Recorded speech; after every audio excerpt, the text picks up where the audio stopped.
Market move అవ్వడానికి కారణాలేంటి తెలుసా? Budget 2025 talks cuts.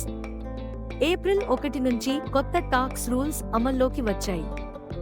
Income tax తగ్గడంతో ఖర్చులకు స్పేస్ పెరిగింది, కన్సంప్షన్ సెక్టర్లకు boost. RBI repo rate cut April 9. Interest రేట్లు తగ్గడంతో లోన్స్ చీప్ అయ్యే అవకాశం. క్రెడిట్ గ్రోత్కు ఇది ఫ్యూయల్ కానీ కొన్ని బ్యాంకులు ఇంకా ఫుల్గా బెనిఫిట్స్ పాస్ చేయలేదు. ఎస్ఈబీఐ న్యూ రూల్స్ ఏప్రిల్ 1 నుంచి మ్యూచువల్ ఫండ్స్ కొత్త నిబంధనలు, ట్రాన్స్పరెన్సీ, ఇన్వెస్టర్ ప్రొటెక్షన్ బలంగా.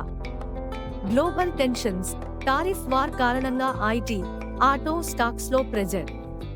విదేశీ మార్కెట్ల నుంచి క్లారిటీ లేకపోవడం వల్ల మన మార్కెట్ సందిగ్ధంగా ఉంది. India VIX down 3%. అంటే మార్కెట్ ఫియర్ తక్కువ. ఇది స్టేబుల్ మూడ్కి సంకేతం.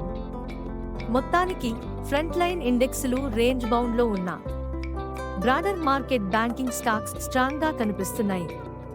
మీ ఇన్వెస్ట్మెంట్ జర్నీ కోసం సబ్స్క్రైబ్ టు స్టాక్ విస్పరర్స్.